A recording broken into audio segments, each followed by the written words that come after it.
Share it around wherever you want. Here we go. Any of the libertarian pages. You're live. Okay.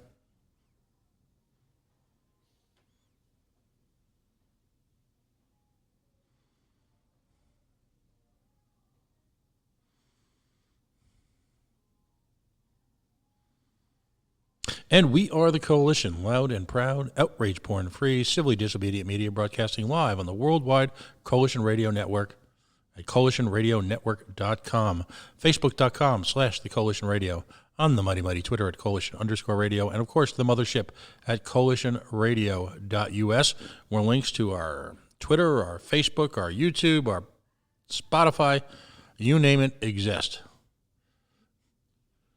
For folks who may be joining us for the very first time, this is what we call Third Rail Radio. We handle the issues that really no one wants to talk about, while simultaneously promoting activism on all levels of the political scale. Full disclosure, I am a libertarian. I am proud to be the chairman of the Libertarian Party of Rhode Island. I am equally proud to be the alternate to the Region 8, which is essentially New England, New York, New Jersey, to something called the LNC, the Libertarian National Committee. We are running a series of spotlights, if you will, for 1 hour or so, however long it takes, however long the conversation goes, with individuals who have taken large portions of their life over the last year or so and dedicated to running for the highest office in the land. Of course, that is the presidency of these United States. In doing so, we want to stay true to our claim of being outrage porn free. I'm not interested in issues that are emotional. I'm not interested in issues that play to the cheap seats. I'm not interested in issues that are clickbait. We also take a very strong stance when it comes to independent candidates, Libertarian, Green, or whoever. I'm not interested in your polling. I'm not interested in your fundraising. Feel free to promote both, by the way. I'm not interested if you're going to win. I want to know the simplest question of all, why you feel you should. Too often, a large portion of the body politic now is spent handicapping elections. We are constantly treated to the notion of who's in the lead by what issue, and cynically enough, our media will discuss, and this is both sides. This is, I find equal fault at both sides of what we call the duopoly, but they will treat us to the notion of exactly which ploy either party's respective candidate is going to take, why they're doing that ploy, whether or not they even mean that ploy, or is it a trial balloon of some sort, and then exactly how we are supposed to respond to that ploy. And then, after the fact, the reporting will consist solely of how we responded to that ploy. You can't make this stuff up. And as I like to often quote, particularly after a week like this, one of the oldest cartoons in America, Pogo, I have seen the enemy, and he is us. So with that in mind, it is my great pleasure, and I'm very proud of the show at this moment, to introduce, I think, one of the most intriguing entrants, if you will, into the libertarian universe in this election cycle. And, of course, I'm talking about Ken Armstrong. I'm going to ask him to develop a little bit on his biography, but needless to say, Ken has got one of the strongest executive backgrounds of any candidate running for the presidency during my time in the Libertarian Party. A lot of that exists within the military, where he has operated at the highest of levels, interfacing directly with respective White Houses. I'm fascinated by that. I'm also fascinated, I think, by one of the best answers I've seen on a single website. Now, for the record, I don't endorse candidates. I'm blessed to be serving a brief period, hopefully longer. I am running for re-election, but a brief period of time on the Libertarian National Committee. So I believe it's important for folks who are operating at the quote-unquote national level, not to imply that I'm some player or something, to remain independent. But his website's very well done, and I think one of the great answers, and I don't hear people raise this enough, when talking about how libertarians interact and look at issues. And in answering one of the reasons why he became libertarian, he gained one of the things he came to understand was that we don't, as a party, as a philosophy, recommend any real belief system. We simply trust you enough and believe you have the right by birth to make your own choices. And I don't think I've heard it better summed up on a website, because that's exactly the truth. And we'll talk about that tonight. Ken, for the very first time, welcome to the Coalition. Thank you for joining us tonight. Well, Pat, thank you for having me here. So the nation waits, if you will, the libertarian planet, the libertarian universe. A lot of folks have had the chance to meet you. You've literally traversed the country. We've had the discussion already about why you haven't been to stop by libertarians in Rhode Island. We teased each other mercilessly about that. But let's reflect, if you will, on your civilian background, because I think it's, you and I have spoken very briefly offline, and both of us have acknowledged that there's a significant presence, particularly in young libertarians, of folks who are veterans of any one of our number of our countless, seemingly, foreign engagements, foreign adventures overseas. But tell us about your background, how you came into the military, what your expectations were, and a little bit about your career, because it also, I think, signals well about your executive experience. Well, I came from a family that honored military service. My grandfather was a Marine. My father was in the Navy. And after trying some other adventures in my life, working on the pipeline up in Alaska and other things, I decided to go ahead and enlist, and I joined much to my family's chagrin, I joined the Puddle Jumpers, the United States Coast Guard, and I ended up having a very exciting career. I commanded a NATO base in Europe and worked with all 5 of the branches of military service, worked on foreign naval ships during the Bosnian War. And so the question is, why would somebody with a military background like that want to be a libertarian? Exactly because I have seen the things that I've seen, exactly because of the experiences that I had in the military, and knowing the difference between good civilian leadership and bad civilian leadership. Any of us who've read the Afghanistan papers know that we've been lied to for 20 years about what's been going on and how we've been prosecuting that engagement over there. That's not, by the way, that's not just conspiracy theory.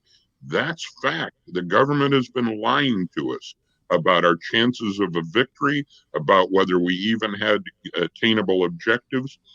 And our young people have been signing up. It's an all-volunteer service. They have been in their belief going over to serve their country, and many of them have come back forever damaged.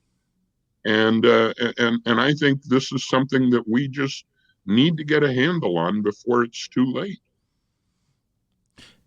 Interesting.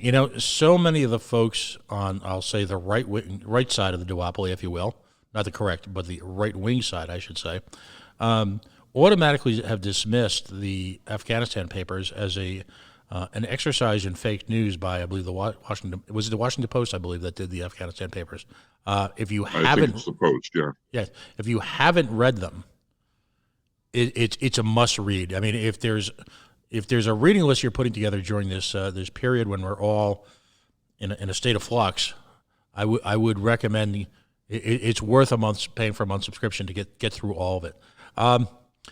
By the way, the Coast Guard is, you might point to your foreign service with the Coast Guard. Understand that as a Rhode Islander, we regard the Coast Guard as our own personal Navy.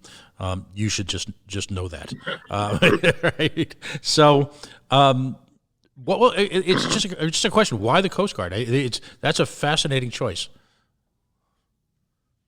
Well, it's really interesting. It was really because of lack of information that I ended up joining. I had worked up on the pipeline in Alaska. I was back down in Southern California. I wasn't making very good money at the time. And I met a friend of mine out by Marina Del Rey for lunch. And we were talking about what my prospects were, and he pointed at a little Coast Guard rescue boat going out of the channel. And he said, I heard we just expanded our territorial limit to 200 miles. I'll bet the Coast Guard's hiring. And so I went down to a recruiter, and a few days later, in fact, come to think of it, I'm coming up on an anniversary, April 29th of 77. I raised my hand and took my oath. Now, with the Coast Guard, of course, gained sort of a first-class seat, a front-row seat, to some of the most fascinating and disturbing adventures in American history. And of course, I'm talking about drug interdiction. Had you had a chance when you were involved in an active duty and as a line officer, were you involved at all in any of the drug interdiction efforts that you saw? I have to confess to you, Pat, I was one of the early architects of the drug wars. I worked directly for Vice President George Bush, the Office of Vice President, National Narcotic Border Interdiction Service, um, and had an office, by the way, in the World Trade Center in New York. Hmm. Um, so yeah, so I was one of the early architects, and again, I mean, we do the jobs that we're hired to do. It was an opportunity to see where the failures were and to point out to my superiors where our failures were at that time. What's your big takeaway, if you will? Particularly now that you're running as a libertarian at a very high level. What's your big takeaway from your personal experience in the drug wars? What did you see that you can share with us, and what did it teach you? Well, obviously there's things that I can't talk about, but those things are really just tactical sort of things. In terms of policy and in terms of progress, uh, all we succeeded in doing was making the cartels find other avenues to move their product, and we recognized that. We even acknowledged it in writing. I got an admiral to sign an award um, citation to the troops who were involved in the drug wars in about 86, I would guess, um, that acknowledged that really all we managed to do was get the cartels to move to other unexplored traffic routes. So we didn't really do much to stem the traffic of the drugs. We'd every once in a while we'd interdict a few $1 million worth of drugs and steal their lunch money from them, but it really wasn't doing that much. What it has done in the United States is multifaceted. One, it has driven up the street price of the product to make it a profitable industry for the syndicates who move the drugs into the United States. So we've helped them to have a very profitable industry. The other thing that we've done is by criminalizing the use of the drugs, we've made it nearly impossible for people who would like to seek help to get the help they need because they don't want to self-report. They don't want to. They don't want to become criminals. They don't want to be incarcerated for what they're doing or go on a watch list or any of those things. So we've damaged our citizens through the criminalization, and we've improved the marketplace for the cartels and the syndicates by driving up the street price of their product. We've done no good at all. Interestingly enough, it appears that if you win the nomination, you will be running against one of the principal architects of the war on drugs, and of course that's tail gunner Joe Biden. We refer to him as sort of crazy Uncle Joe. We react fondly to his little behavioral aberrations, if you will, his quirkiness. But the reality is that as a senator from the great state of Delaware, his record on literally everything is atrocious, and clearly one of them has to be putting people into cages for the use of drugs for nothing less, and the impact he had on the criminal justice system in this nation, the irreparable damage that he caused is astonishing for this sort of benign figure that the media and the Democratic Party has attempted to craft him as. What would you like to say to Joe Biden, given your experience in the real world, both during your term in military service as an officer, line officer of the Coast Guard, and then afterwards as you continue to be an activist? He cultivated a great reputation in Washington back in the 80s and 90s. He was a friendly drunk who hung out at all the parties, and people just kind of generally liked him. But when he's not sniffing people's hair, he's a dangerous guy. He's never seen a government authority that he didn't like to expand, and that's really what we see in Biden in every respect throughout his career. He has always loved to expand the authority of government, to expand the footprint of government on our lives. He is an enemy of liberty. He may be a very likable guy at a party, but he's not somebody who's a friend of liberty. Excellent. Very, very, very well put. So let's go down, sort of that the path I usually take with first time guests, and I always ask them the same question, and your libertarian moment. In the cartoons they would show Bugs or somebody going down the street, and all of a sudden that light bulb would appear above their head, and they'd have that sort of epiphany. At what point in time, both during your career or in the run up afterwards to your private life, did you decide that, you know what, I have found this party and it is my home? Because it's very clear in a very short period of time that you've made it your home. What was that compelling moment in your life? Well, it took me a while, honestly, but I have to share with you the story that really kind of salted things for me. And that was in '98. I was in leadership in the Democratic Party of Hawaii. I was the Civil Rights Platform Committee chair for the state Democratic Party. And our governor, who was a friend of mine and a man that I liked very much, was proposing a tax change that was really going to be very hard on small businesses and middle class. And there was no way that I could support him in that tax proposal. And so I stood up against it. And much like you'll see with Tulsi Gabbard, I'm not campaigning for Tulsi, but I do have a lot of empathy for her. Uh, when she stepped out of line in the Democratic Party, she got whacked.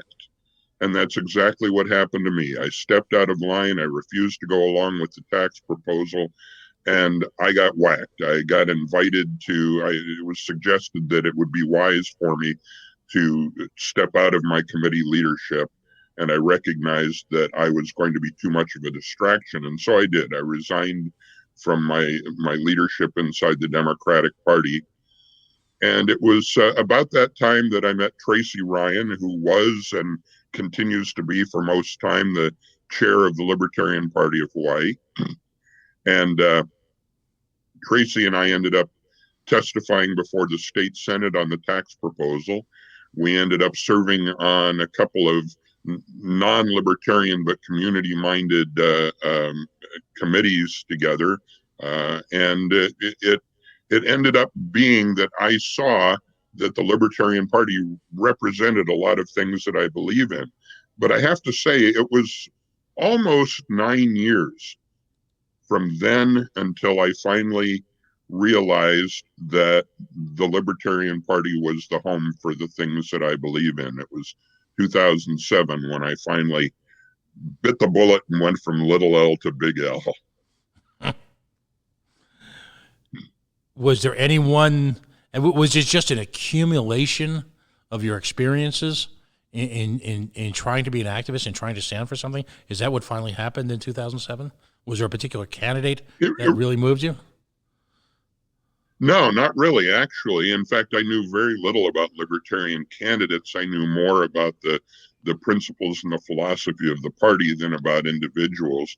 My first exposure to libertarianism came before there was actually a party. I had a cousin in '69 who told me about libertarianism.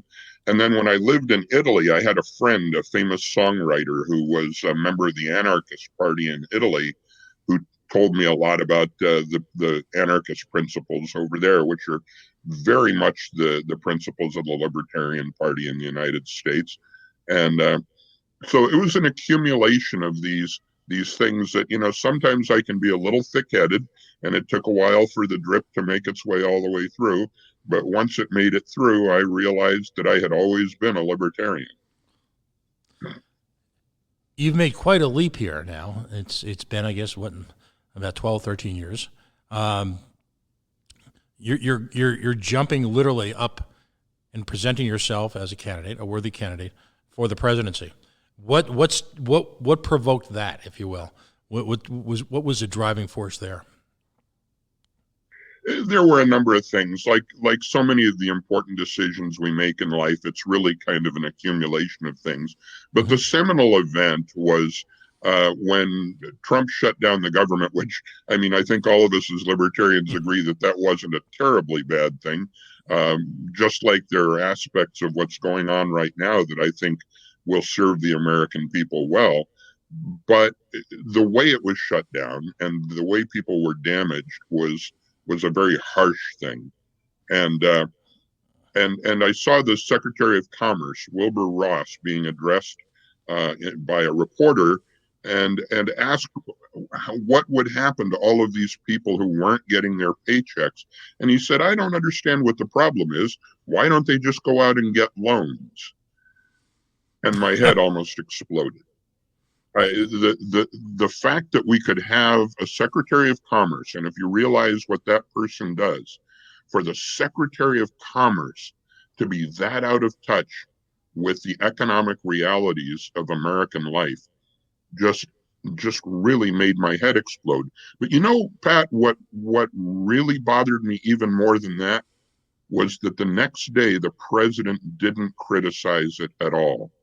You know, if I was president of the United States and my Secretary of Commerce said something like that, you can bet that I would be in the bold day saying, folks, that's not the way we feel about things. We understand the pain this is causing. We realize that we're sharing the pain across a spectrum of people who really can't afford it. He didn't say a word about it. He went on with his golf game the next day. There you go. It's and sadly that same sort of laissez-faire, lazy attitude has you know has risen again during this this COVID crisis, where we'll talk about this later in the show, but is basically seen in the White House, I believe, is just nothing more than a public relations opportunity, as opposed to a if you will, a proof of concept of every libertarian practical application of governmental philosophy that could ever exist. For them to, you and I are old enough to remember the oldest political cliche of all, and that, of course, is we're fiddling while Rome is burning. Yeah. What we're seeing now is the accumulation of attitudes like that and obstructionist practices by successive governments, both Republican and Democrat, that have done nothing less than shut down the competitive ability, the innovative ability of Americans to respond to the great crises in their lifetime. It's really astonishing to watch. But let's go through the issues then, because the single biggest difference, I believe, between our party and the duopoly is the fact that we actually have a code, and we have a philosophy, and they mean something, and we have a platform committee, which my understand is engaged in fisticuffs as we speak, somewhere in a room or somewhere in a Zoom chat room. I think they're Jello wrestling at this point, because the great contact sport of libertarians everywhere is fighting about the platform. I've often ascribed it to a rugby match. People go in on a Saturday afternoon, beat the heck out of each other, and then help each other up, grab beers, spend the night in some type of alternate state, and then get up the next morning and beat the heck out of each other again on ideas. Ideas mean something. The focus of the successive conventions, the biannual conventions, is as much idea focused, idea oriented, if you will, than actually anything to do with the election of presidential candidates or libertarian national candidates. Which issue that's before the country right now is to you the most pressing? What issue, if there was one that you could pick out that you could make changes regardless of how you do in your election, you could make changes, what would that be? Well, there are so many that are really critically important to us, but if we don't get this runaway debt under control, if we don't downsize government and right size the budget, then it's not going to matter what we do about all of the other issues that are precious to us. We won't be able to fight for Second Amendments. We won't be able to fight for equal rights for people. We won't be able to fight for all of the liberties that have been stolen from us. If we don't get this runaway debt under control, we're going to have hyperinflation, we're going to have depression, we're going to have tyranny, and ultimately we're going to look like the old Soviet Union. That's a great point. Ultimately, it's my belief, and I love your reaction to this because you're obviously a student of history, it's my belief that it wasn't the arms buildup during the Reagan administration that ultimately toppled the Soviet Union, if you will, or as I call it, the socialist workers' paradise. It was the accumulation of a government bureaucracy that had taken over the lion's share, if you will, of people's personal efforts in subverting it. It was the morass that had become what was once an innovative, highly technical culture, steeped in great education, and as a result, the inability to really develop any economic growth that was organic and represented new funds, new innovation into an economy globally, as the economy turned global, truly global, that was pushed over the edge by exorbitant defense spending. I guess that does sound an awful lot like us, doesn't it? Have we reached that point, really, do you think? You know, ironically, it was Afghanistan that drove them under. Mm-hmm. The Yeah, sheer absolutely true. unbridled continued expense took a baseless economy and fractured it. In theory, and all the academics, in theory, it should have worked, but we know we didn't. When confronting the duopoly with this, when confronting other candidates with this on the campaign trail, how in fact do you intend to promote that idea? What analogies will you draw besides Soviet? And how do you energize an electorate that is seemingly numb at this point to recognize the tragedy of this debt? Because my personal thought, and again, I love your reaction to this, is that essentially we've become completely numb to it. It's not hard to see when the Bernie-crats, if you will, the Bernie bros or whatever, point out that we've just written a check, if you will, for a couple of $1 trillion to nameless, faceless businesses that may be cronyistic or not, that we've just dumped that at almost at a whim, without thought to the economic the cost it'll make. It's not hard for them to take that next step and actually justify in people's minds the notion of universal health care at a cost of a couple of $1 trillion at relieving all this college debt. Is there any pain or shame or moral hazard left to just living off the teat, living off of government? Well, I think it may be that they've gone a bridge too far with the response to the COVID crisis. They may have handed us the thing that we've been looking for years, and that is right now, local small businesses, mom and pop businesses, if you will, are suffering terribly under the weight of what the government is doing right now, this jackboot response to a health crisis. And it may very well be that by the time we come out of this, people have lost their sense of humor and their sense of tolerance for what the blues and the reds are trying to sell them. And they'll be much more willing to listen to somebody who says, look, I told you last year that we need to share some pain. Okay, we're already in the pain. We might as well work our way through it. Yeah, these are truly astonishing times. Right now, as we speak, on April 15th, ironically, today is tax day, or it was supposed to have been tax day. It's suspended, but yeah. There is a element right now in our federal government who is looking to effectively put each American onto some type of $1,000 or $2,000 a month dole. All right, and of course, the moral hazards, as I like to say, abound. I happen to be unemployed as a result of this myself. Yes, I do this. This is a labor of love, but my main occupation was shut down by the government. It is not legal in the state of Massachusetts, the Commonwealth of Massachusetts, if you will, to open up. And I sell trucks for a living. For folks I haven't met, I sell big honking trucks. As I like to joke, there's probably a hole in the ozone layer named after me, Ken. The Commonwealth of Massachusetts decided that it was not critical for me to be able to sell trucks. Now, I get that in the larger sense of the disease, and I have a fundamental understanding. But right now, there are automobile dealers all over America, and understand no one really usually cries for an automobile dealer. But I love your reflection on this. The car dealers we found this out during the great GM crisis.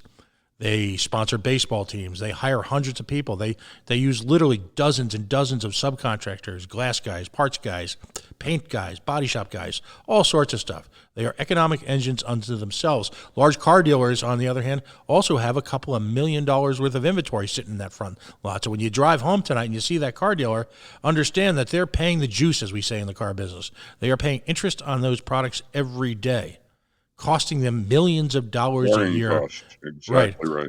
With right now no legal outlet in the Commonwealth of Massachusetts in order to sell them.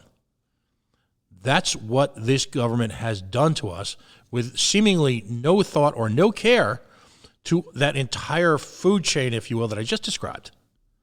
You know, I guess we're going to get drawn into the COVID thing because it's a reflection, Ken, of so many of our fundamental rights.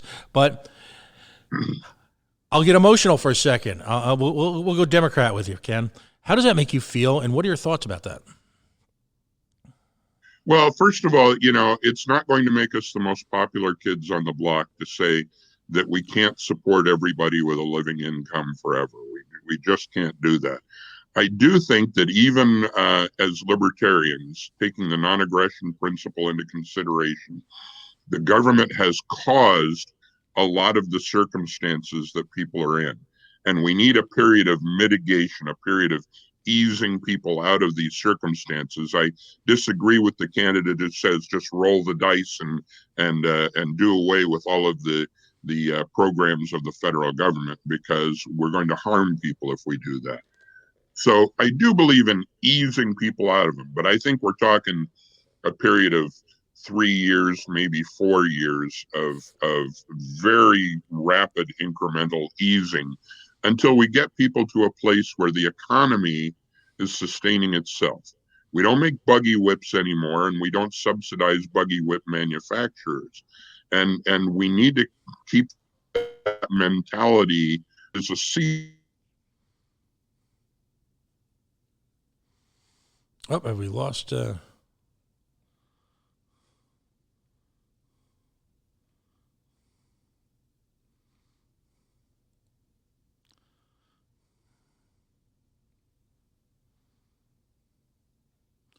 I think we lost Ken there for a second.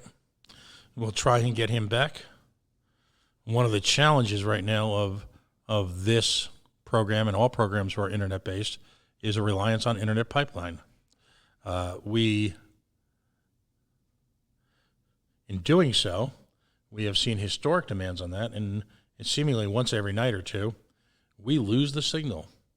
So hang in with me, folks. If you're just joining me, by the way, Ken Armstrong is kind of on the line. Hope to get him back in a second. We are the Coalition, loud and proud, outrage porn free, civilly disobedient media. Of course, we're broadcasting live on the web at coalitionradionetwork.com. We're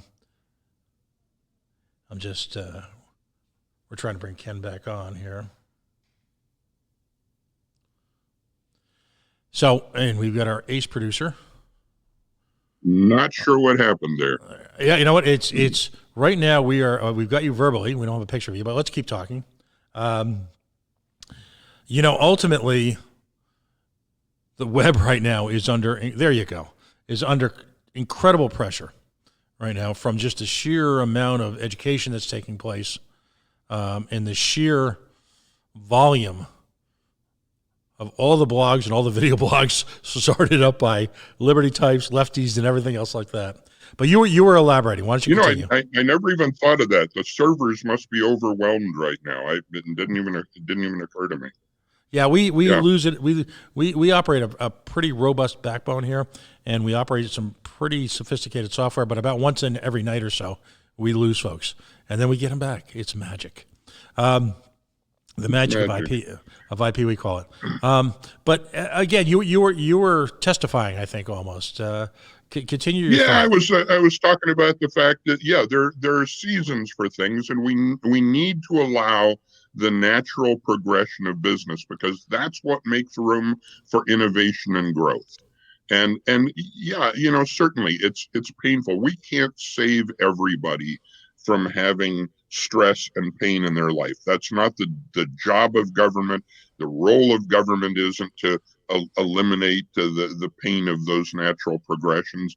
I've certainly had a number of things in my life that have worked for a season and gone on, and I'm sure you have. The business that you're in has changed a lot over the last few years. So, we, as much as I would love to say, hey, I'd like to be the government that's here and write you a $5,000 check every month, that money has to come from somewhere, and we damage somebody by just giving it away that way.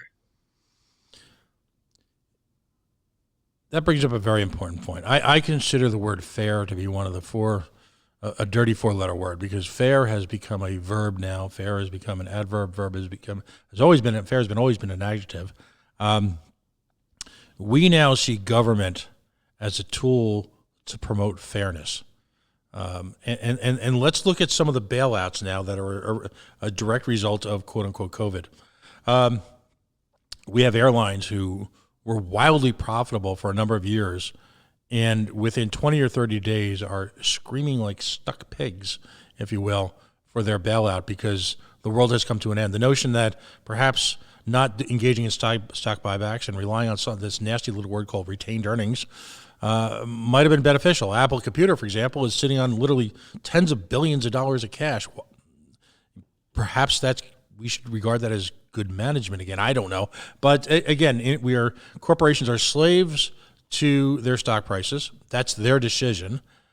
But what they've also become is willing supplicants for middle-class folks to redistribute our income to them because of a seeming endless series of bad decisions. At what point in time, again, let's talk moral hazard. I guess that's the words of the night.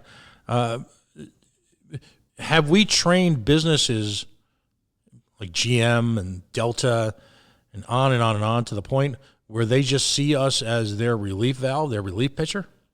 Is that something to be changed? How do we change that? It's interesting. Back in the 80s when Chrysler went under actually twice and the federal government bailed them out, it was a big deal that the federal government loaned Chrysler a few $1 million to get them over the rough spot. And of course, famously Lee Iacocca's leadership, right. Chrysler came out with the minivan, the great invention of humankind, and saved Chrysler, and they paid back the loans early. Now we've gotten to this place where it's not even really loans. We call it loans, but watch follow the money and see how the loans are even paid back. They're paid back by the company gets a tax credit that counts against what they owe the government, and it's shifted back and forth. So the loans are never really paid back. They're just erased from the books, and it's crony capitalism, and it's just like we watched the president. Who does the president pardon? We've got thousands of people in this country who are deserving of pardons, who have been convicted of crimes where there was no victim. And instead, we see the president release a whole bunch of old billionaires who harmed a bunch of people. But they look a lot like him, and they golf in the same circles. And those are the same capitalists who get the bailouts in corporate America. Yeah, it's interesting you bring that up. Ross Ulbricht is a favorite topic on this show, and if you're not familiar with his situation, let's meet offline and get you up to speed on Ross Ulbricht, he of the Silk Road website, who double life sentence for essentially an economic crime, and meanwhile whatever the latest version of Ivan Boesky is. There's a name that's dating us, huh, buddy? Ivan Boesky is, progenitor, if you will, of the greed is good speech in the movie Wall Street. Those guys are let off. Milken just recently let off the hook. Yes. The problem I see is that the Lee Iacocca's of the world, who sadly just a few months ago left this mortal coil, I would give anything for his reaction right now to his, because when Lee Iacocca, and I'm dating ourselves, this is, our generation, right? When Lee Iacocca went to a nation and promised to pay the loans back and paid them back ahead of schedule, that was considered such nobility that they literally orchestrated their entire ad campaign for the Chrysler Dodge for months over the fact that we thank you, America. We paid it back, and here we are. He retired, and the company then, the next generation of the company, ran it into the ground again and promptly sold it to Fiat. But but as much as we like to joke about generational change, that in retrospect represents really, if you will, in a nutshell, where we've come to as a country. Again, moral hazard. And that's so true, because during the Reagan administration, and there were good and bad during those years, as with any, the administration decided to take a calculated risk to keep people at work for Chrysler Corporation. Now, I don't know that I would have made the same decision to loan Chrysler money, but the risk paid off. You have to say, in the benefit of hindsight, that the thing paid off. People kept their jobs. They kept the assembly line rolling a little bit longer, so that Chrysler and ultimately Fiat could make more profit. Mercedes-Benz bought them for a while, and what have you. But it did keep people at work, and the bet did pay off.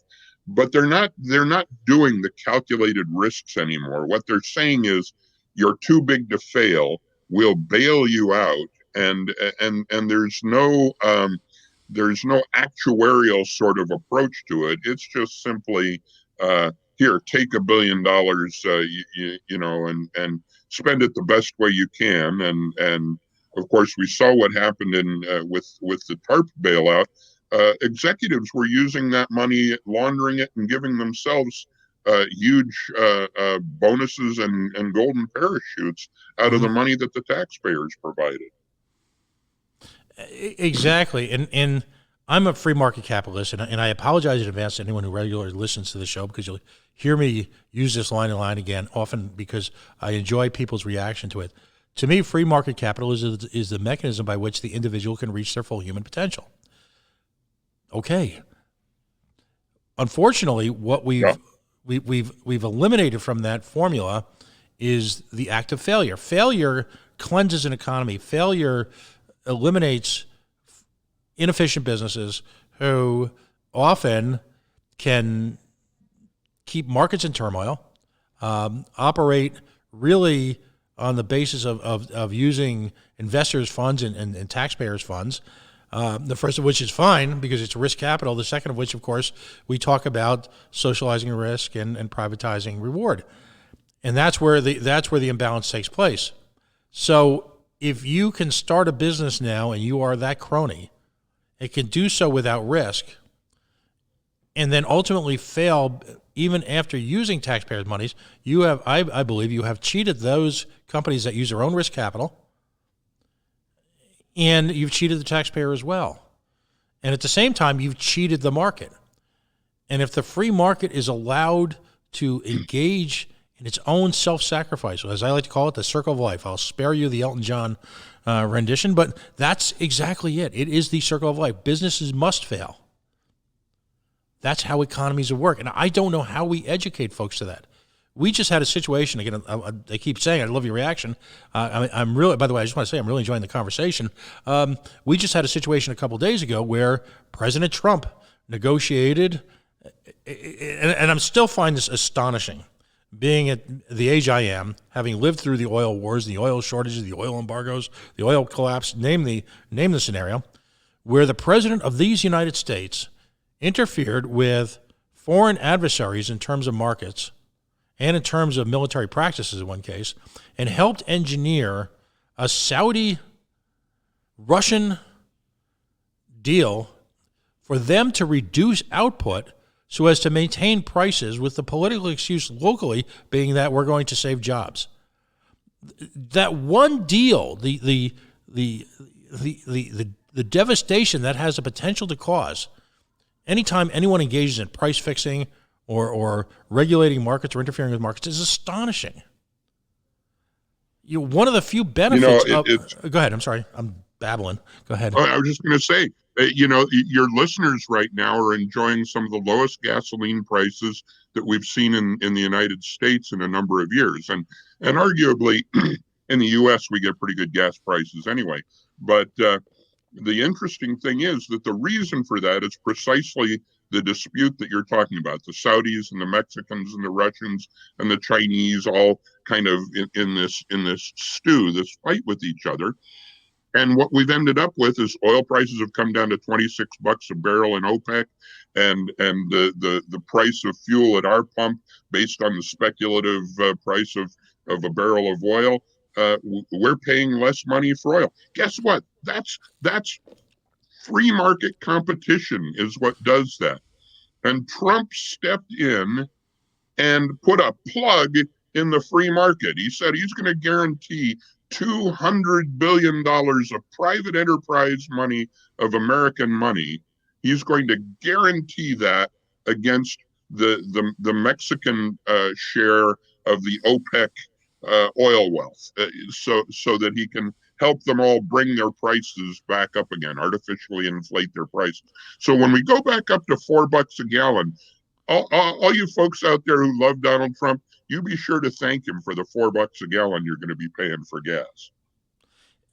One of the few silver linings of a market or economic collapse / recession is that decreased consumption of certain, I'll call it raw materials, whether it be oil or, and by the way, oil, of course, is fundamental to everything in our economy: plastics production, chemical production, name it. Okay, so one of the few benefits, the few silver linings to a market collapse like this is that certain commodity prices drop precipitously, which in fact acts as a, if you will, an aid to new business formation and to lowering the basic costs of those businesses that are managing to survive and exist. Again, it's this circle of life. Does that mean we're going to lose American jobs per se in fracking? Yes, it will, until those fracking enterprises innovate and find a way to lower their costs.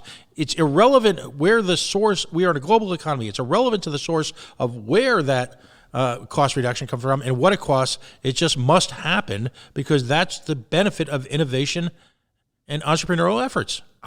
You nailed it. Did everyone, were these guys drunk freshman year in Econ 101, Ken? Yeah, this is insane. So there will be seasons when jobs are plentiful in a country. There will be seasons when jobs are tighter. We wish that everybody always had it easy. We wish that were true, but that's not the way it is. In a forest, the big trees are going to eventually fall down. They're going to turn into food for the newer trees in the forest. That's the same, sounding a little bit like Peter Sellers in Being There right now, but it's the truth. It's the truth that we actually want our dinosaurs of industry to fade off into the sunset and allow new innovation and growth. There will be new jobs, and people will find new employment. It's not, we're going to replace everybody with robots. Well, if we replace everybody with robots, there's nobody to buy anything, and then the robots go out of business, and we put people back to work. The fact of the matter is there's an equilibrium in economics if we allow it to find itself. That's fabulous. And by the way, the Chauncey the gardener, do we have a president who's Chauncey the gardener? I love the Being There. Folks, if you haven't seen the movie Being There, we're all on hiatus. A lot of folks have various streaming channels. If it's on there, it is absolutely worth the watch. Well, just leave it at that. That should be one of your libertarian requirements before we meet in whatever rump virtual convention we all meet, so we can draw whatever analogies we want. It's everything we've talked about so far tonight. And by the way, if you're just joining us, Ken Armstrong is live on the line. having a delightful conversation about economics for all the wrong reasons, but the conversation is good, and we appreciate you joining us tonight. We are the Coalition, of course, loud and proud, outrage, porn, free, civilly disobedient media. We thank you for joining us, and I will put out, as I have a couple times we've had other candidates on, the purpose of this channel, of this show, of this moment in time, is to give every libertarian candidate a voice. If you're brave enough, and I'm going to talk to Ken about this just now in a moment, we're going to break away and get a little lighthearted for a second, but if you are brave enough and patriotic enough and care enough to run for public office, whether you're running for a board of education or the highest office in the land, we want to hear from you. We want to have an opportunity to discuss issues, those issues that are important to your election. So I invite you to reach out to us, and we will find time, particularly now. We've got plenty of time. Let's talk. Talking is important. Talking allows us to engage in ideas that we can frame arguments from, and we can grow as a party, and we can also get to understand each of the challenges that candidates around the country face. I'm doing a 1-hour weekly show through the fine folks at LPTV, an effort that Dan Fishman has championed, working with Chairman Nick Sarwark, and we're doing just that with candidates. So if you have a moment on Friday nights, we're on at 8 o'clock. Join us over on the LPTV channel that Dan Fishman runs. And again, the conversation that's coming from local candidates is amazing. They're the ones, in a case like tonight, our candidate for president here is driving the conversation about issues. I want to touch on something lighthearted. You are literally, if you go back to the movie The Blues Brothers, I draw sustenance from a variety of great era in American cinematography. And, of course, The Blues Brothers represents one of the greatest. Cab Calloway, I think it was, who testifies to the notion that they're just back for their tour of the continent. In your case, that's true. How many states have you been to? What have you missed? Even if you didn't stop and say hi when you were in Rhode Island, you will next time. What have you discovered about the libertarian philosophy as you've literally gone on a tour of the continent? Yeah, well, and we did clip the edge off of Rhode Island, but we didn't stop and have lunch with you. So I promise we'll do that next time. We didn't know that we were going to get interrupted this way, did we? No, we didn't. But we've been to 47 of the contiguous states.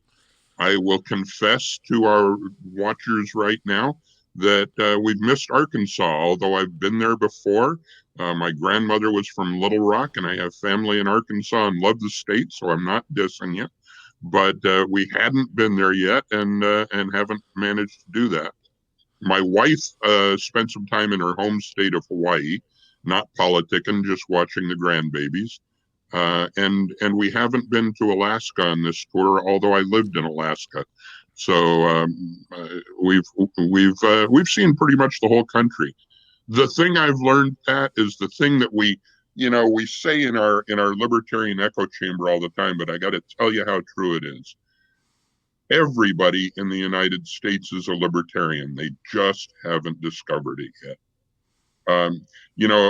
My good friend Larry Sharp is so good at reaching out to people on the left who think that libertarians are all about the right and pointing out to them how relevant we are to the things that are important to them.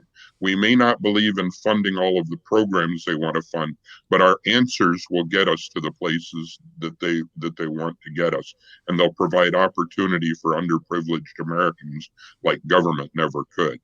And when people hear that and understand it, they discover they've always been libertarians. Great point. I had an opportunity to be on a Boston area radio show a couple of years ago. And, at that point in time, they were interested because of a former governor who was involved.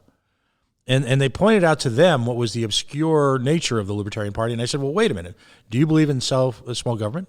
They said, yeah. I said, do you believe in body ownership, self-autonomy? She goes, yeah. All right. Do you believe that the government should be less involved in your daily life, morphing literally into not being involved in your daily life? And she went, yeah. I said, well, congratulations, you're a libertarian. Welcome to the party. And, let me give you my pin. Yes.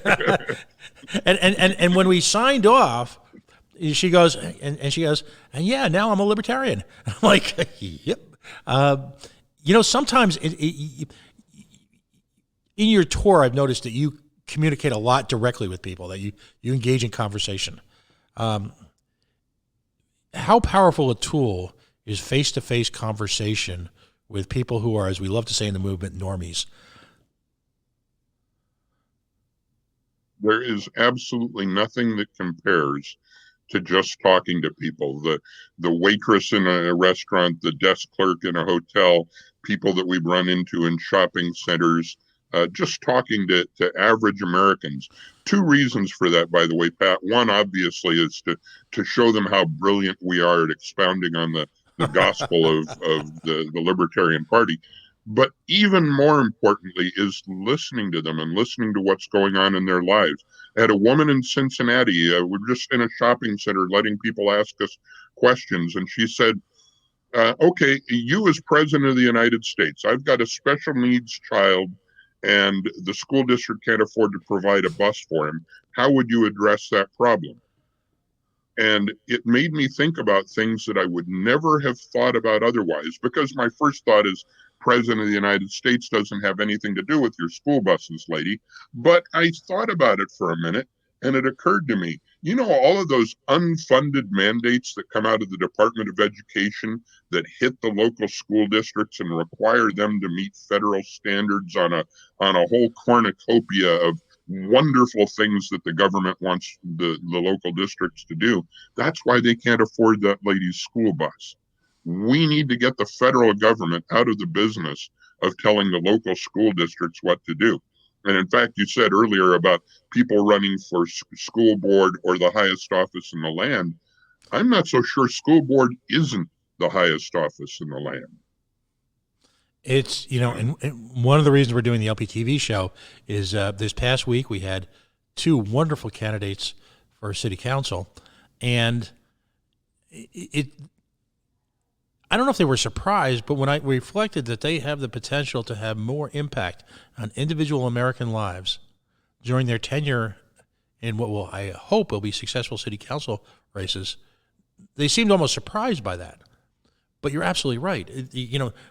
The groundwork that we have to do as a movement is to get folks elected to the water boards, the school boards, and the town councils. Because that's where, if we reflect on COVID, and I'd like to go into that direction now, the successes that are being had, if you will, in the day-to-day life issues of ordinary Americans during this crisis are being had at the hyper-local level.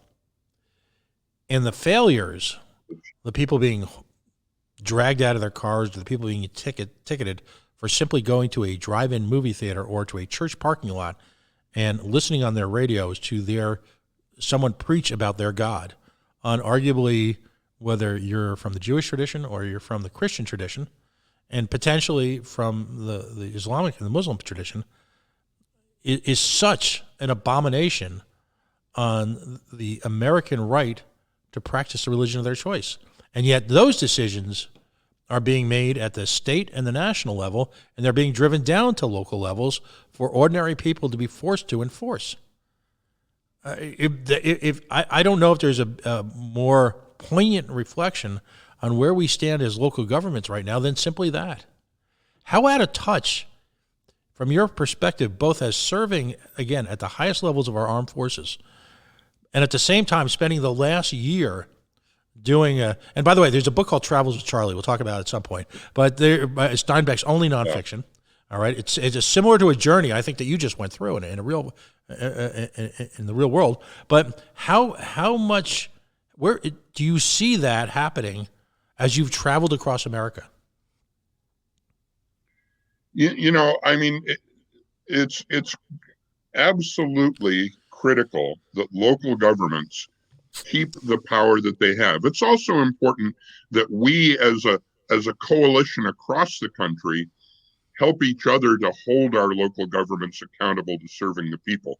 Because the truth of the matter is we can't just break up into 50 sovereign republics and be sure that everything is going to be fine in all of them. The good thing about having some kind of central system is that when one of them gets out of whack, the rest of us can sort of help to make sure that there's some honesty and some integrity. We saw this in the 50s and 60s during the civil rights movement, that some of the states, Alabama, which is now a leader in civil rights in many respects, but in the 50s and 60s needed to be dragged into the modern era by the other states. If we just allowed local government to control without any kind of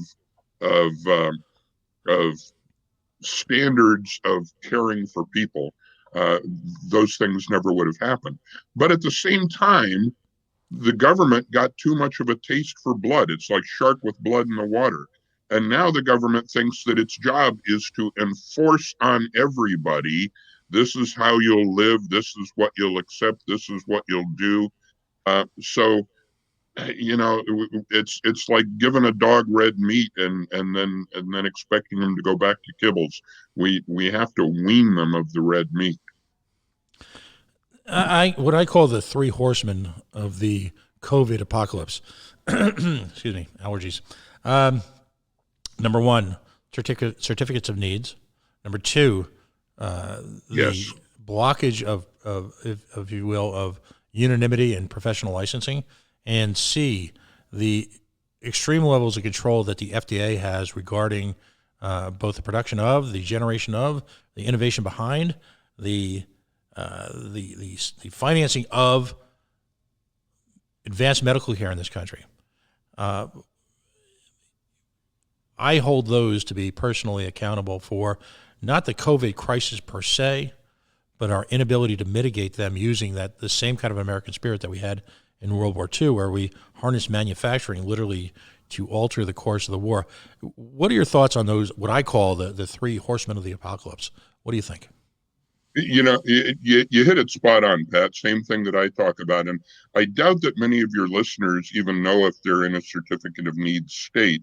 But the what that is, it's actually true in just about every state, but some states it's formal through the certificate of need process, that you can't just simply build a hospital. You can't say, "Oh, I'm a millionaire. I'm going to give millions of dollars, and we're going to build a hospital in my community." You literally have to get permission from the government, called a certificate of need, to show that there would be enough competition for both of the hospitals or for an additional hospital to exist.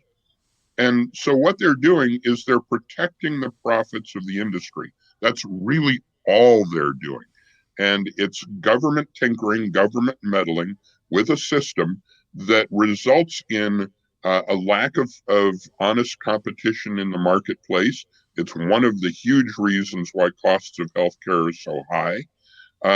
And then yes, the interference with the license, interstate acceptance of licenses.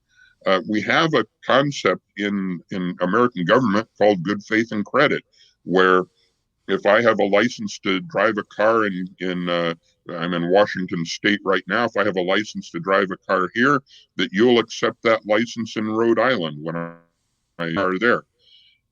If one state has licensed people to be medical professionals, and if I can go from my state to that state and get health care, why can't that healthcare professional come to my state and care for me?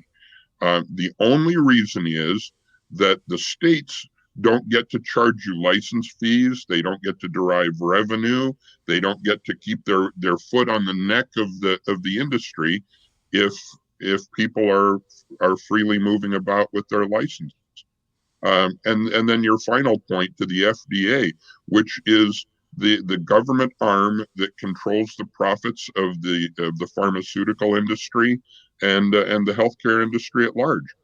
If an American wants to go to an herbalist or a Native American practitioner or whatever they want to go to, they don't have the right to do that and use their health savings accounts or their health insurance or whatever, because they've been prescribed that they're going to use a particular model of care, and they can only use that model of care that's been approved in their community. There's no competition. There's no marketplace really for it. It's just what the government has decided it's going to be, and it's manipulation and tinkering to maintain the profits of the few. And that's what the industry is all about right now. Exactly. I'll go through a couple of examples locally here in New England. Here in Rhode Island, we had an organization try to open up a chain of urgent care facilities. Now, as someone who essentially works around the clock and sleeps in 2 or 3 hour increments, I've had occasion to go to urgent care. Now, in Massachusetts, in the Commonwealth of Massachusetts, they're opening up all over the place. In fact, there's probably a little bit of a glut. But I've had on this week a doctor here in Rhode Island, and in terms of COVID, we, like many states, have got urban hotspots. They're financially challenged communities. They're in majority states, cities, excuse me, and a lot of those folks are first generation here. So there's a fair amount of poverty, which has only been exacerbated, obviously, by COVID and the loss of jobs. So these are folks who simply can't get to testing. They can't. And yet, right. It's clear, one of the moments of clarity that we're having with this is the fact that whether you be in New York City or Providence or Boston, folks living in close proximity with large extended families, all the benchmarks of newly arrived immigrants here in this country are hotspots. How helpful, Sparky, would it have been if we had some of these dreaded for-profit urgent care centers where we could easily disseminate testing to, so that folks in their communities can take advantage of that? Because right now, if in the state of Rhode Island, we're testing 1,000 to 1,500 people a day. The trouble is we have 1 million people. All right, I'm a product of the New Jersey public school systems. All right, long division isn't my forte, but that still tells me we're a lot of days out, in which case the testing is completely invalidated because, quite frankly, we haven't been able to control the human interactions, by definition, of those people who came out clean. How do we benchmark success in this moment? We don't, and there's a singular failure in the government, and I'll use the word culpability, because they have acted as obstructionists to for-profit organizations using their own risk capital to expand into the medical market to provide whatever services their business plan and they deem fit. People are dying. Pat, what happens with technology in a free market? What happens with the price of let's say, computers? When you bought your first computer in I don't know when it was, but we'll say 95, 96, you bought your first computer. Mine was an Apple II. You paid about $2,000. Yeah. You paid a couple grand for your first computer, and now you can go out and you can buy a computer that's 1,000 times more powerful than that for a few $100s. Technology and the dynamics of the marketplace drive costs down. If the government had gotten out of the way and allowed these kits to be manufactured promptly and freely, they would be available at every Walgreens on every street corner for $1.95 with a $5 mail-in to have your tests done. And every American could be tested 5 times a week if they wanted to be. Are you sure we haven't had this conversation before? Because you know what? I had that exact conversation with an activist on the air the other day. And he actually said to me something effective, well, those are personal computers. To which usually I think about these things about a week later, Ken. But somehow for this one moment of time, I had that moment of clarity. I said, well, doctor, if you look at most of these devices that you're worried about quality control with, their underlying components are, in fact, a personal computer. And that the reason why they've been made that much more affordable and that much more effective, and and the gains in their ability to analyze medical issues has been exponential, is in fact because of that very microcomputer technology that has been able to flourish unregulated, ungovernmented, untaxed, at their heartbeat. And the the test kits are just a few pieces of material, and then they send the test kits in to where the people with the computers with I don't even know. I'm not a biologist. I don't know if they use chromatoscopes anymore or what they use, but they use computer technology, and honestly, the price of the thing does not need to be astronomically high. The more consumers we have out there buying a thing like that, the more affordable it is. You can go into a Dollar Tree store and buy pregnancy test kits now. It's just these things don't need to be hard for Americans to come by. And if we had this information, and here's the key for you, Pat, if we had this information, it would take power away from the government. Why do you suppose we don't have the information? And as a result, those interested parties who seem to appear every time in one of these crises, all of a sudden wouldn't have the exclusive. And again, the dreaded free market would gain economies of scale based on the popularity of a well-documented, well-constructed, innovative product for whom the free market has decided is the best solution. And I'm going to write that one down, because these pregnancy test kits, which you and I are old enough to remember when they would have been considered inconceivable, are just literally an ordinary staple of human life. I mean, just not even considered remarkable. And yet, in both of our lifetimes, they didn't exist. And from a public health perspective, the ubiquitous nature of home pregnancy kits are invaluable, because folks who couldn't afford, just going on a random, if you will, medical checkup are now able to go down to the dollar store or to the CVS or the Walgreens, and for a few bucks gain a rapid perspective of one of the most important health environments that they're going to encounter in their lifetime. And lives have been saved. When we were kids, a poor rabbit had to die every time a woman wanted to know if she was pregnant when we were kids. By the way, people don't believe that when they look at me with that kind of crazy look reserved for, True story. True story. Are we coots yet? By the way, I got to ask you that. We're old. But are we coots yet? And put me out of my misery. And that's part of the problem, because we're old enough. You and I have been through a half a dozen world-ending crises. We survived the recession of fill in the blank, and we survived the real estate crisis of fill in the blank, and we survived the bubble of fill in the blank. The problem this time, though, is by definition the amorphous nature of the attack. This isn't a single attack like the World Trade Center. I too used to work in the World Trade Center. We might have been there at the same time. I worked in, folks don't realize until '94 that building was primarily government, primarily stayed in New York Port Authority, places like that. The Trade Center had actually kind of gotten dumpy. Counterintuitively, after the first attack, when the building was, recovered, if you will, it became a highly posh office building for some of the most hoity-toity influential companies on the planet. So it's an interesting history there, but again, that, as tragic as it was, and I lost easily a dozen close friends.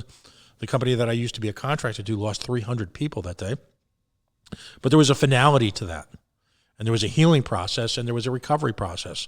The challenge here is that until we get a quote-unquote cure or a vaccine, this is undecipherable. This is, ubiquitous. This is everywhere and nowhere at the same time. It's really the worst of all worlds in that respect, and it require the complete cooperation, if you will, of a free market driven by innovation, the vast computer capacities that we have built up in the interim between the last health crisis of this nature. It will require every ounce of that.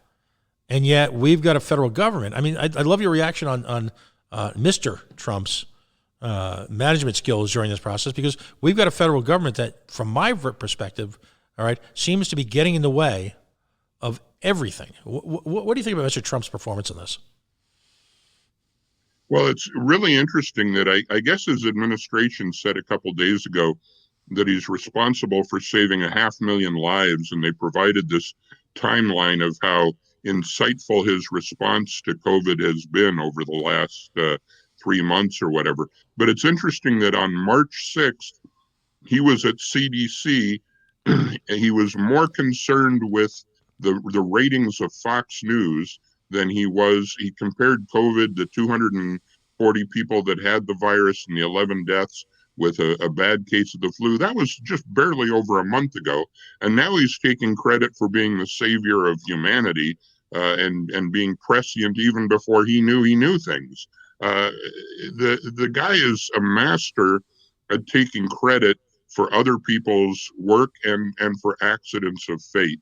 The things that he could have done, making sure that the test kits were available to the American public, making sure that all of the true and correct information was out there so that people could make their own decisions, make sure that goods and services could flow smoothly in the country. Those are the things that the President of the United States should be doing. And he gets F, F, F from me on those 3 points. Yeah, I would argue that at some point he may end up over the entire term of his hopefully single administration to have cost that many lives. Folks, if you're just joining us now, of course, we've got Ken Armstrong. He's on the line live, having a wide-ranging conversation on just about every issue. I'd just like to say at this moment, we are the Coalition, loud and proud, outrage-born, free, civilly disobedient media. You found us, so you know where we are. We're also on coalitionradionetwork.com. That's our news site, which is really to serve just as sort of a television, if you will, for folks that we have on live. We'd ask you to check that out. And like most folks in Indymedia, we live in perpetual fear that one day we'll get zucked. And if we ever get zucked, we're hoping folks will know where to find us. If you have a moment, by the way, Indymedia, the lifeblood of Indymedia is, of course, social media, because it allows us to disseminate our message, our brand, as well as our signal to folks. If you could take a moment and follow us on the Twitter, if you could like us on the Facebook, the Twitter is coalition_radio. You found us on Facebook. Take a moment and like us so that we can reach you. Also, we're on YouTube. The YouTube address is way too long for me to read on the radio, but we're out there, and we're also broadcasting live on Periscope via the mighty Twitter. Again, if you could take a moment and like us or follow us there, we would be ever so grateful. A quick shout out to some of our sponsors, Beacon Shipping and Logistics, beaconshippingandlogistics.com. Of course, they provide national and international transportation of automobiles. I know them initially from my tenure, if you will, in the automobile business. But think for a moment, if a company like that is willing to sponsor a third rail radio like this, and willing to sponsor the continued dissemination of a libertarian signal, if you have to move a car, and they can do it anywhere from anywhere in the United States, beaconshippingandlogistics.com, give them a shot. Because clearly, as the kids would say, as the youth would say, Ken, they are libertarian AF. So give them a look when you have a moment. Ken, thanks for coming on tonight, and we're running long, which is fine, because we get to do that on Indymedia. Let's take a shout out to some of the lunch pail issues, you will, of the libertarian movement. And this is, by the way, all of the candidates have done yeoman's work going from debate, and we found them to be largely in agreement with some nuances. But I want to give Ken the opportunity in a non-debate format to explain how he feels on issues near and dear to the libertarian heart. Borders are one of them, obviously. There's, even within the libertarian movement, there's disagreement on the nature of borders. And, again, you've served in arguably the first, outside of the border guard themselves, outside of them, you folks are really on the first lines, if you will, when your tenure with the Coast Guard, in border interdiction. What are your thoughts, and where have they evolved to as a libertarian on immigration? Well, actually, my thoughts haven't evolved very much, because I've always been pretty much a free movement of people kind of person. I grew up in California at a time when we could just drive into Mexico and spend the day and drive back out, and nobody considered it that big a deal.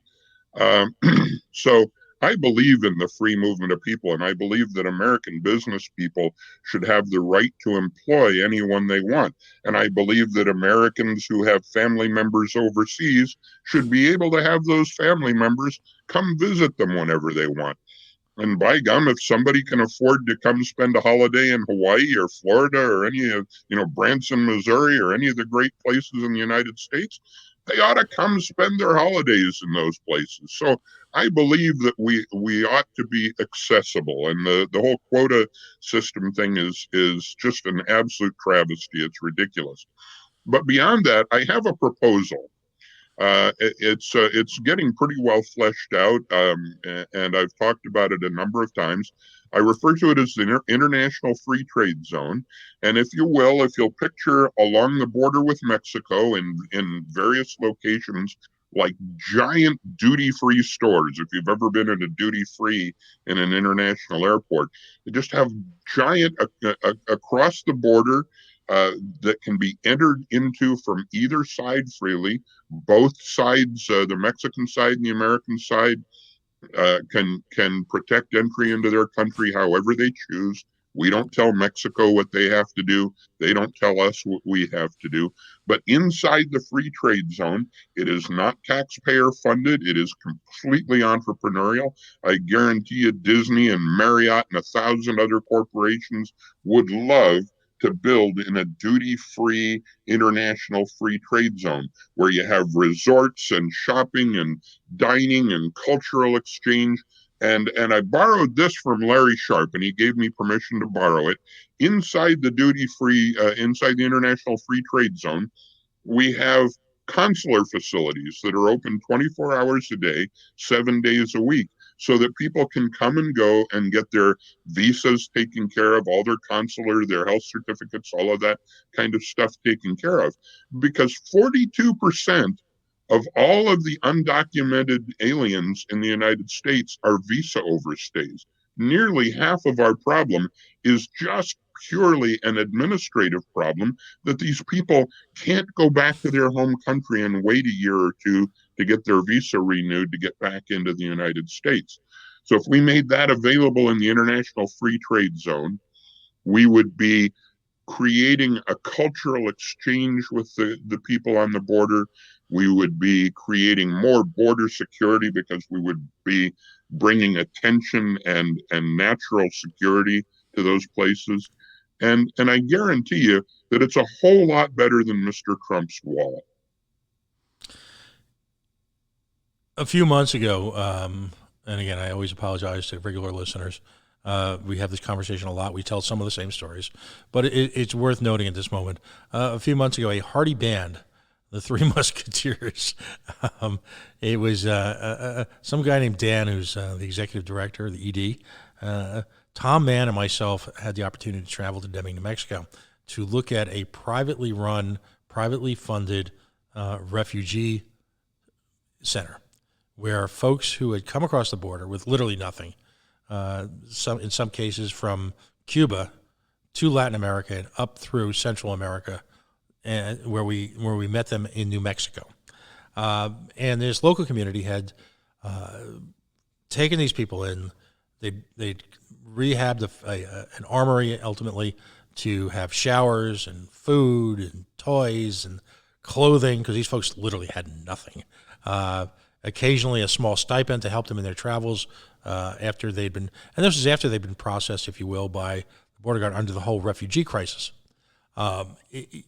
Interestingly enough, while we were there, Mr. Trump closed the borders, if you will, and Dan, Tom, and I ended up taking a scenic ride into sunny Mexico, where we had the opportunity to interview folks who were about to try and go over the border again. Kind of a life-changing moment.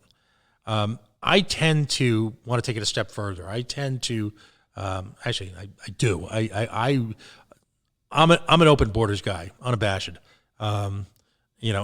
Arbitrarily created borders, I believe to be the devil. Do you see a time when you could support open borders and allow a complete free transportation of people across the border for employment, for opportunities to visit families? What are your thoughts? First of all, I do believe that the government has a proper role to protect people in times of conflict and against. For example, if there really was a genuine pandemic that was threatening our country, we might need to be sensitive to who's coming and going from the borders.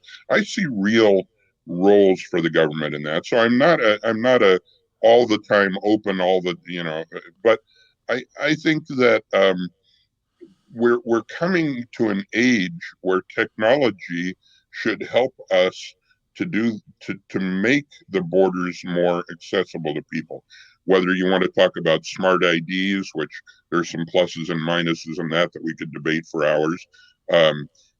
Facial recognition software, again, pluses and minuses in that. I'm not fully sold on having the government track everybody everywhere, but there are technologies out there that can enable us to let people move freely. Once we've identified that somebody is not a threat to us, why do we care if they come and spend their money in our country?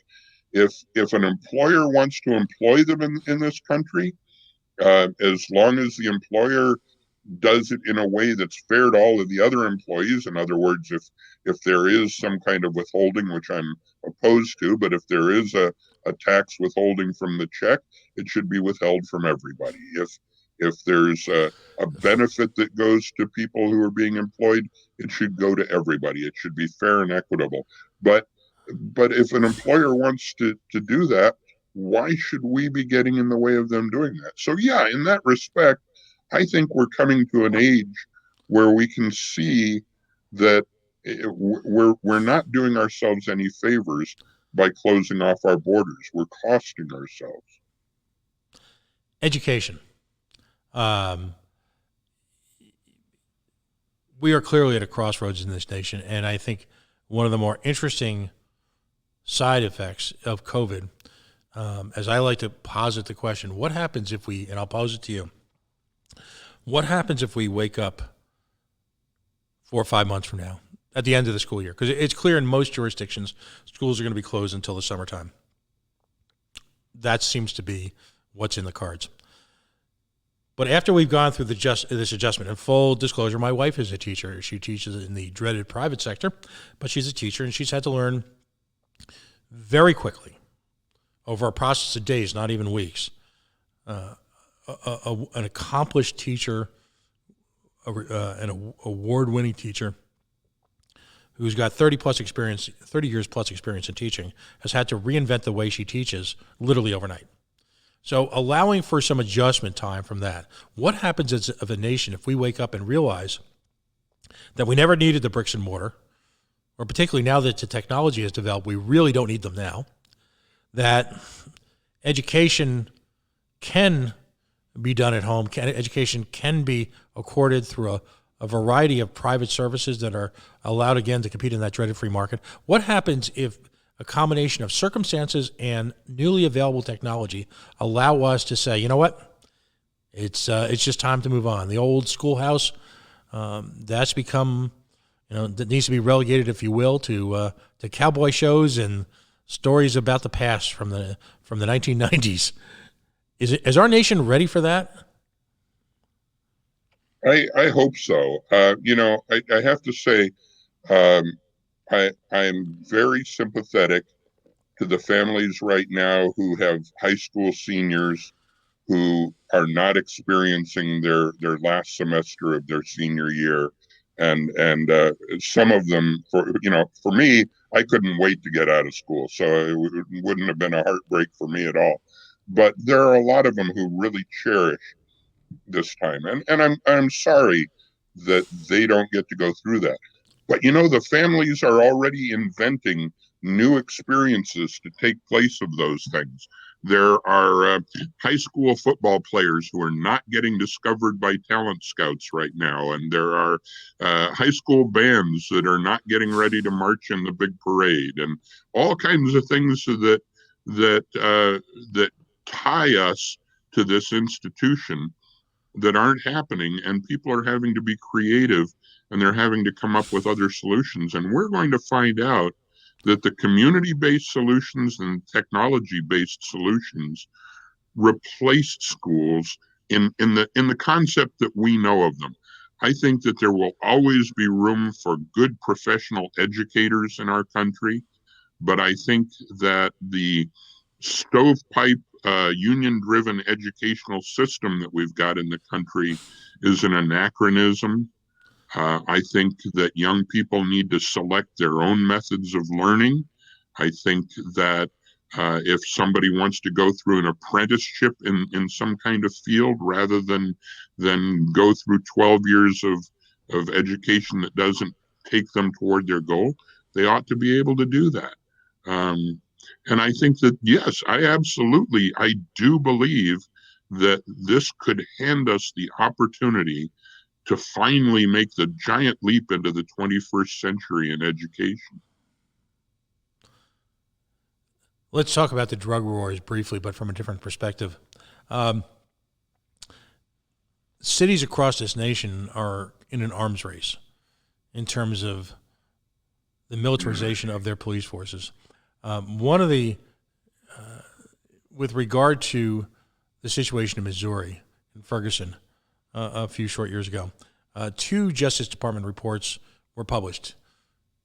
Of course, the media seized on the narrative of events, the physical events that took place from the, if you will, the police encounter where the young man died, on up through the actual riots. Of course, the media seized on that. What the media didn't really discuss was when the Justice Department issued a pretty thorough analysis of the community temperature, the state of the relationship between law enforcement and the community in the run-up to the event that took place where the young man was killed by police and the riots that ensued. Because, of course, that would require a level of nuance, focus, and character development that's reserved only for Dancing with the Stars and what is that horrific show where people dress up as cats or dogs or something, and we get to guess who they are. That's far more important, that kind of character development. What came out of that study was the notion that people in Ferguson had effectively turned into a tinderbox because of the militarization of the police state, the constant intrusion into personal lives. And here in Providence, we had something called the Jump Out Boys, which was a police unit where they called them the Jump Out Boys because they would pull up to suspected gang activity, which very often would be young folks with tattoos and piercings, and jump out of the cars and essentially do a kind of a modified stop and frisk.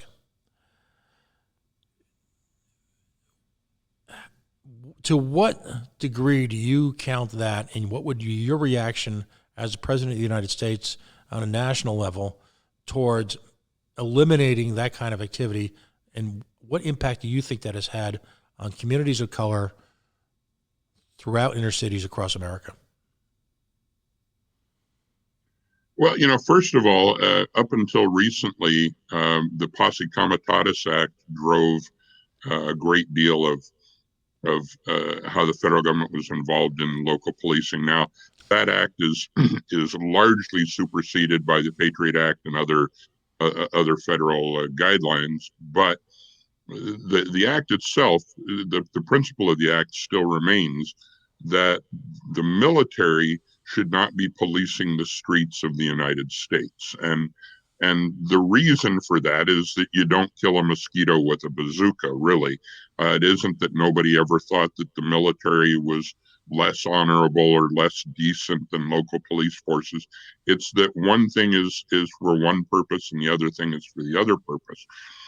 And what happened is during the Clinton administration and subsequent administrations, they started working around the Posse Comitatus Act by providing military surplus to local police departments. And that hasn't been all bad.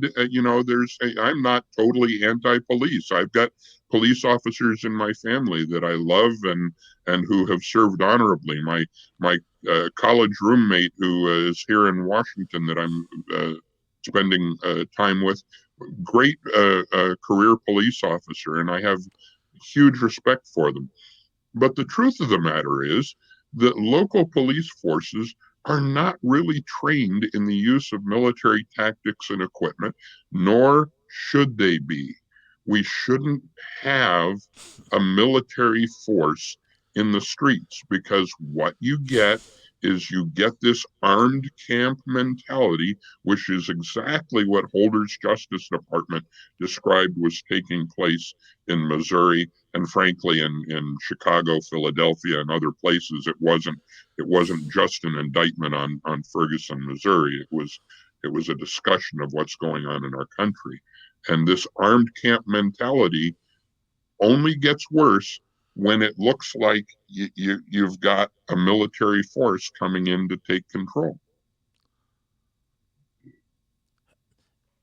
How deep is the resentment that's bred in a community which sees itself literally under siege, when their normal interactions take them into other communities to which seemingly this bucolic, uninterrupted, normal life can take place?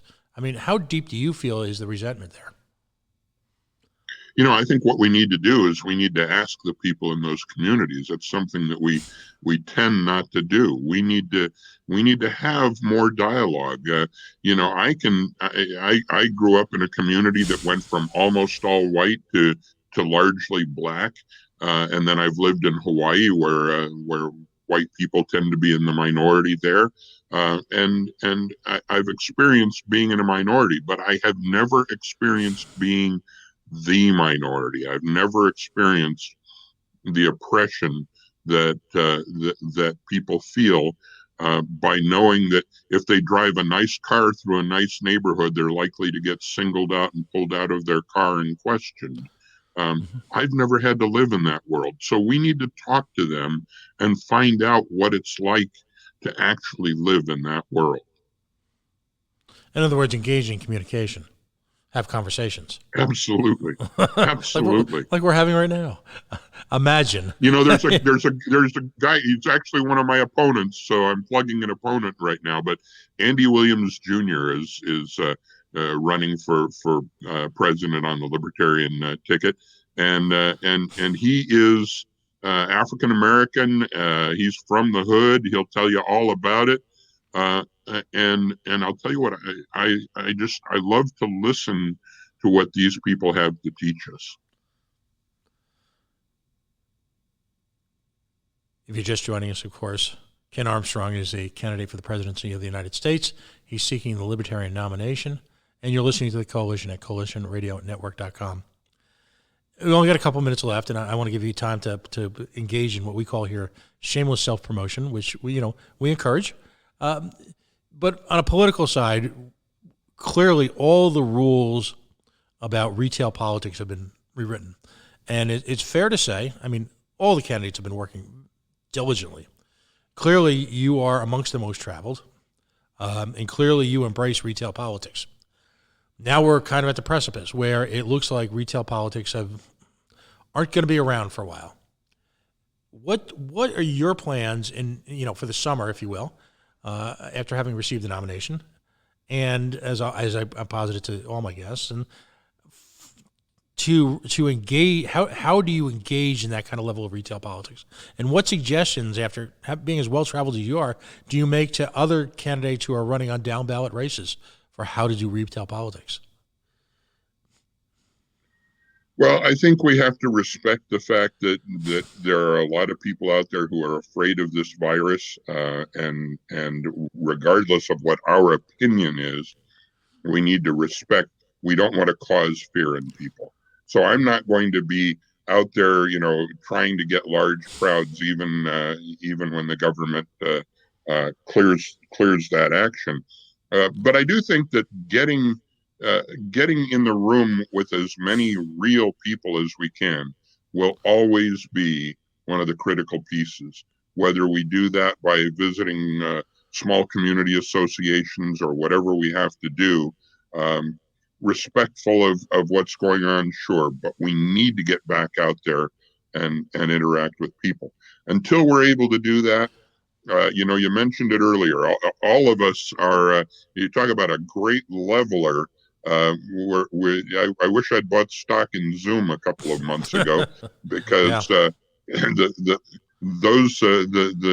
media are leveling the playing field. I can sit here in my cabin in Washington and talk to people all day long, and have been lately, recording my own podcasts and virtual town halls and visiting great people like you, Pat.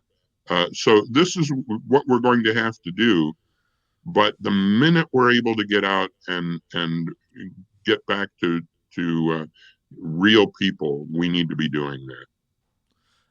Absolutely. I've asked folks time and time again, and I guess we have to modify it. My point was to move away from excessively internalized chat rooms, to break out of the bubble, to engage with folks and, the normies, as we love to say, to engage with folks who might not agree with us, but to do so. And, we mentioned Larry Sharp earlier, the Sharp method, not argue, plant seeds, start discussions. That is what has the chance, the opportunity for us to grow the movement. Again, getting back to that show on LPTV, we don't want people to talk about on that show all the great libertarian economists and philosophers. They're critical to our movement. And we love when we're amongst each other to argue and talk about it and chat about it and preach. But ultimately, our success is based on our ability to frame ordinary life issues, or even extraordinary ones like the one we're involved in right now, through the prism of a libertarian philosophy.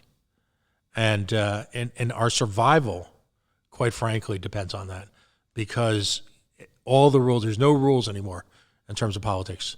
I think everything is permanently changed. Now, again, I want to give you an opportunity to tell folks where they can reach you, read about you. You talk about your podcast a little bit. Also, just as importantly, where to donate money. One of the goals of this show is to get folks to understand what's involved in running a campaign like this. And it's difficult times. I'm unemployed. I'm living on the dole, as I was telling you earlier. I'm living on the government hand. I get the kiss in the mail or the electronic mail. But how can folks, if they're in a position, when they see a candidate that really speaks to them, how can they donate, in this case, to your campaign? So kind of give us the whole snapshot. Yeah, and I've been saying this because there are a lot of people in your boat right now, Pat, and we have to respect that. Folks, if you're in a situation where, you have to just count the pennies to take care of your family, please do not feel any pressure to support anybody but your family. We don't want you to have to go on food stamps. We want people to be responsible for their own lives. So that's number one. But if you're one of the fortunate ones who has some extra, some disposable income that you can share around, remember that it is tighter than ever for the candidates. And we do have a lot of expenses that we still need to maintain. We have staff expenses and equipment expenses and all kinds of things that still need to be maintained. And so pick your favorite candidate. And, if you don't have one, I'll be happy to have you come to Armstrong2020.com and pick a new favorite candidate.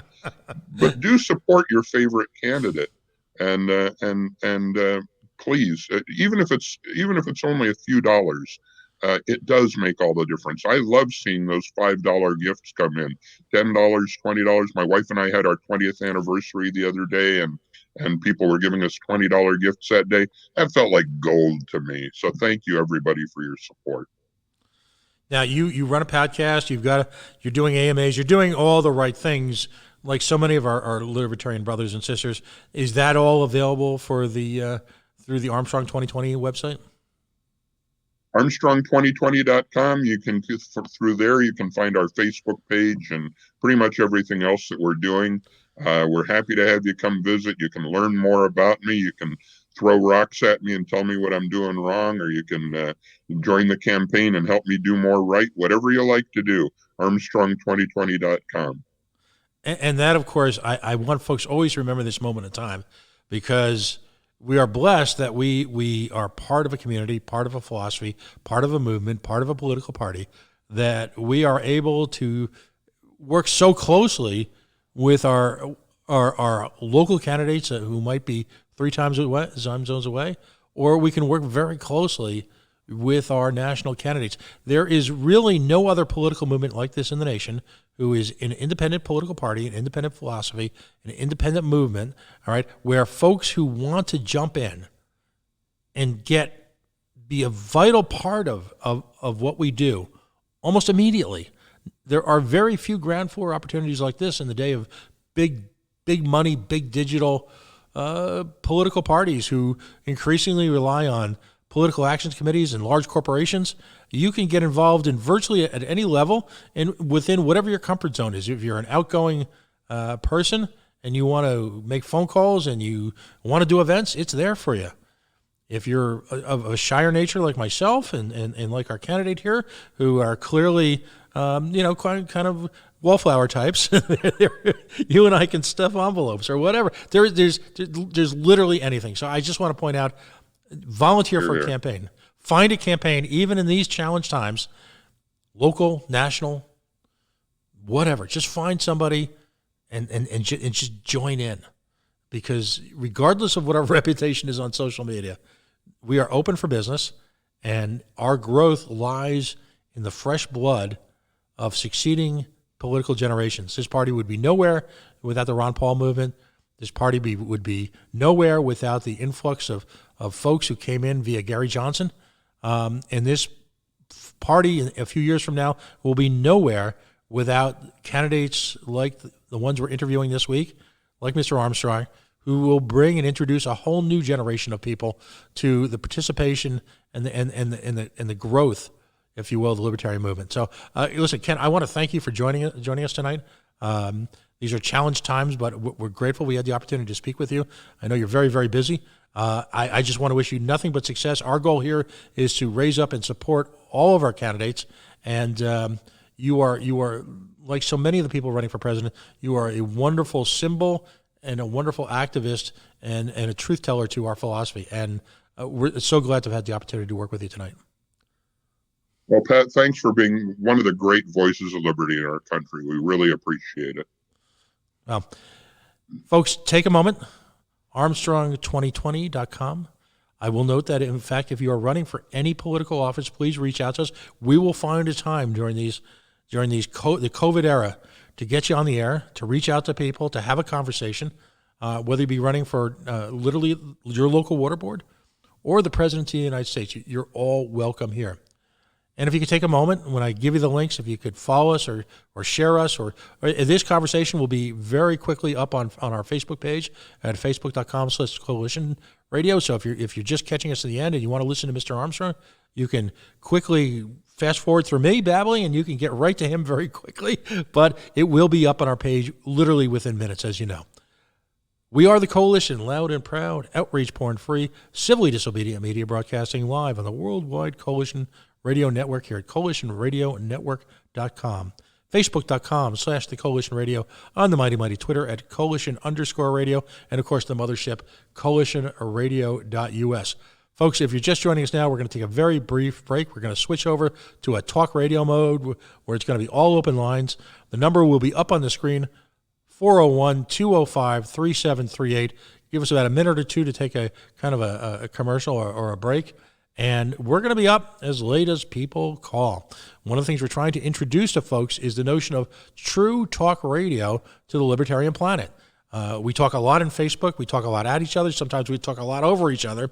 But conversation, as you can tell, is a great way to evolve not only the conversation, but to evolve the organization in and of itself. So I hope you'll join us. We're open most nights for business, sometime around 8 or 9 o'clock at night, and we go as late as we can take it.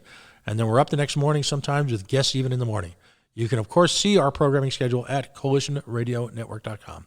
Again, thanks for joining us tonight, and we'll be back shortly. Have a wonderful evening. We'll see you soon.